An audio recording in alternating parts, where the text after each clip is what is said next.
الحمد للہ رب العالمین والصلاة والسلام علی رسول الکریم اما بعد فاعوذ باللہ من الشیطان الرجیم بسم اللہ الرحمن الرحیم وعن ابن عمر ان النبی صلی اللہ علیہ وسلم قال ان السلطان ذل اللہ فی الارض یاوی الیہ کل مظلوم من عبادہ فاذا عدل کان لہ الاجر وعلى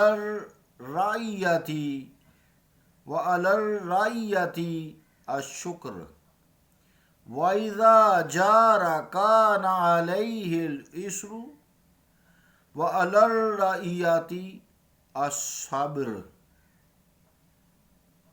البہقی شعب الایمان۔ صدق اللہ و صدق الرسول الکریم۔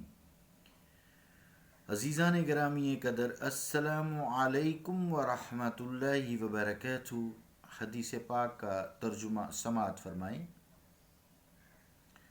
روایت ہے حضرت ابن عمر سے کہ نبی کریم صلی اللہ علیہ وسلم نے فرمایا کہ بادشاہ زمین میں اللہ کا سایہ ہے، جس کی طرف اللہ کے بندوں میں سے ہر مظلوم پناہ لیتا ہے، تو اگر انصاف کرے تو اس کے لیے ثواب ہے، اور رعایا پر شکر واجب ہے، اور جب ظلم کرے تو اس پر بوجھ ہے، اور رعایا پر صبر واجب ہے۔ بہقی شعب الایمان۔ اللہ اور اس کے رسول کا قول سچا ہے۔ عزیزان گرامی قدر، حدیث پاک کا جو مفہوم ہے بہت کلیئر ہے، واضح ہے۔ کاش آج ہم اس پر عمل کر سکتے۔ تمہارے ملک پاکستان میں فتنہ فساد کا یہ جو سیلاب آ جاتا ہے اور غریب لوگ پس جاتے ہیں، اس سے ہم بچ جاتے ہیں۔ دوسرے اسلامک کنٹریز میں اس سیلاب کو روکا ہوا ہے۔ کچھ تو لوگ دین کو سمجھتے ہیں، اور کچھ گورنمنٹ نے ڈنڈے کے سر پر بھی یہ کام روکا ہوا ہے۔ اللہ رب العالمین تمام مسلمانوں کو ہدایت عطا فرمائے، اور دین کو سمجھنے اور اس پر عمل کرنے کی توفیق عطا فرمائے۔ ہم پیچھے لگ جاتے ہیں لوگوں کے، ان کے جھنڈے اٹھائے پھرتے ہیں۔ اور جھنڈا جس کا اٹھانا ہے، اللہ اللہ کے رسول کا اٹھاؤ، وہی لہراؤ، تمہیں کام دنیا میں بھی آئے گا، سکون دے گا، اور آخرت میں بھی۔ عزیزان گرامی قدر، یہاں حدیث پاک کی طرف منہ موڑتے ہیں۔ یہاں اللہ رب العالمین کے حبیب صلی اللہ علیہ وآلہ وسلم جو فرمایا ہے، ذل اللہ فی الارض، اللہ کا سایہ زمین پر۔ اللہ تعالیٰ جو ہے سایہ سے پاک ہے۔ اللہ کریم کا کوئی سایہ نہیں ہے، وہ لطیف ہے، وَهُوَ اللطیف الخبیر۔ سایہ ہوتا ہے کثیف کا، یہ دیکھیں یہ ہاتھ ہے، اس کا سایہ ہے۔ کوئی چیز ہے، یہ دیکھیں سارے سایہ کیوں یہ کثیف ہے، تو اللہ تعالیٰ نور ہے، نور لطیف ہوتا ہے۔ اللہ نور السماوات والارض، اللہ زمین و آسمان کا نور ہے، تو نور کا سایہ نہیں ہوتا۔ دیکھ کبھی روشنی، بما روشنی اگر معنی اس کا لیں، اللہ تعالیٰ سے منسوب نہیں کر سکتے، اللہ تعالیٰ روشنی نہیں ہے۔ میں ایک مثال دے کے سمجھا رہا ہوں، یہ روشنی ہے بلب کی، اس کا کوئی سایہ ہے؟ کوئی نہیں۔ ہاں، اس کے سامنے جو کثیف چیز آ جاتی ہے اس کا سایہ ہو جاتا ہے۔ تو سایہ سے پھر کیا مراد ہے؟ چونکہ یہاں رسول کریم صلی اللہ علیہ وآلہ وسلم نے فرمایا ان السلطان ذل اللہ فی الارض، کہ جو حکمران ہے، سلطان ہے، وہ زمین پر اللہ تعالیٰ کا سایہ ہے۔ تو اس سے مراد اللہ نے چونکہ اسے بھیجا ہے، اللہ تعالیٰ نے اس کو بھیجا ہے، تو اللہ تعالیٰ کی رحمت ہے، اللہ تعالیٰ کا کرم ہے۔ کیونکہ وہ اللہ کا بھیجا ہوا ہے، چاہے اپنی خواہش سے ہے، جو بھی ہے اللہ نے اس کو حکمران بنایا ہے۔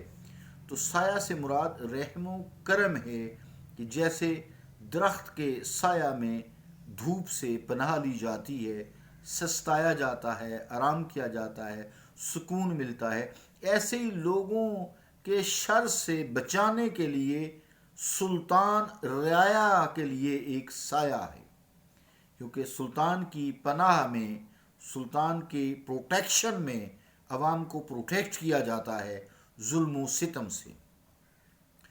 دنیا میں سلطان پناہ ہے، آخرت میں عرش اعظم کا سایہ ہوگا، لیکن یہ حکمران کیسا ہوگا؟ ایک تو جس کی پیچھے ہم پڑھتے ہیں، جس کی دلی خواہش نہیں ہوگی کہ مجھے حکمران بنایا جائے۔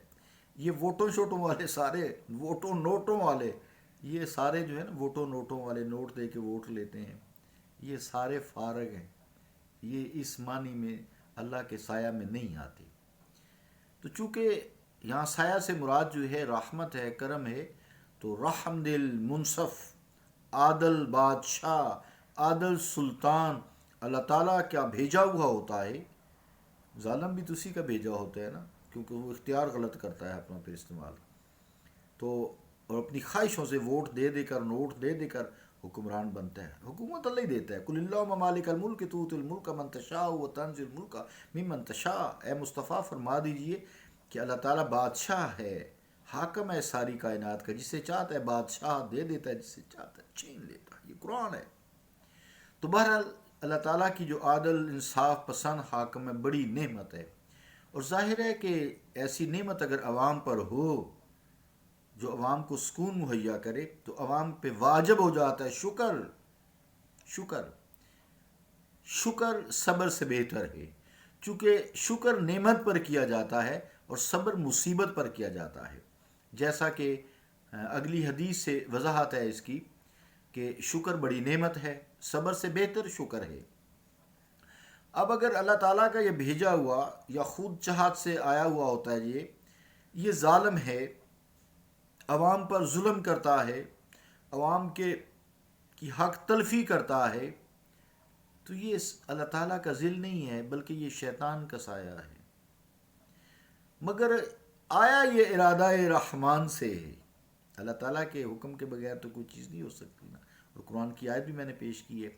تو ظالم بادشاہ کے بارے میں جو حکم دیا گیا ہے ہمیں، صبر، صبر، صبر، چونکہ مصیبت آ گئی ہے، ظلم کرتا ہے، اس کے خلاف بغاوت نہیں ہے کہ اب ظلم ہوا ہے ایک قبیلے پہ یا ایک علاقے پہ، اس میں ایک شرط یہ بھی آتی ہے کہ سرحدوں کی بشرط کی حفاظت کر رہا ہے، بس یہ ایک شرط یاد رکھیں۔ تو اگر وہ سرحدوں کی حفاظت کر رہا ہے، ظالم بھی ہے، فاسق ہے، خود فاجر ہے، تو ہمیں رسول کریم صلی اللہ تعالیٰ علیہ وآلہ وسلم نے صبر کا حکم دیا ہے۔ یہ حکم نہیں دیا ہے کہ جھنڈے پکڑ لو، ڈنڈے پکڑ لو اور سڑکوں پہ نکلو اور لائٹیں توڑو، اشارے توڑو، بلڈنگیں تباہ کرو، آگیں لگو، لوگوں کی گاڑیاں چھینو، دنگا فساد کرو، یہ نہیں ہمیں سمجھا۔ دھرنے دے دو معذرت کے ساتھ، میں پیشہ ور ڈاکٹر ہوں، پیشہ ور مولوی نہیں ہوں، میں تو افسوس سے بھی بات کرتا ہوں، معافی بھی چاہتا ہوں آپ سے، بے شک آپ کی دل آزاری ہو، لیکن حق ہی رسول کریم کی بات ہے، میری بات نہیں ہے۔ فرمایا کہ وَإِذَا جَارَ كَانَ عَلَيْهِ يُسْرٌ وَعَلَى الرِّعَايَةِ الصَّبْرُ، اگر وہ عوام پہ ظلم بھی کرتا ہے تو تم صبر کرو۔ یہ جلسے، جلوس، دھرنے، تقریریں، یہ منع ہیں، عوام کو چاہیے صبر۔ اللہ تعالیٰ تمہیں صبر کا پھل دے گا، ایک بہتر حکمران لے آئے گا جو تمہاری دستگیری کرے گا، جو تمہاری داد رسی کرے گا، جو تمہیں ظالم کے استبداد کے پنجہ سے چھڑا لے گا۔ عزیزان گرامی قدر، بہت سی باتیں ہیں، کاش دین فروش تو نہیں سمجھ سکتے چونکہ ان کا ذریعہ معاش ہے، لوگ ہی سمجھ جائیں۔ اللہ رب العالمین ہم پہ رحم فرمائے، قرآن و حدیث کو سمجھنے اور اس پر عمل کرنے کی توفیق عطا فرمائے۔ صلی اللہ تعالیٰ علی رسول خیر خلقہ محمد وعلی آلہ واصحابہ اجمعین۔ برحمتک یا ارحم الراحمین.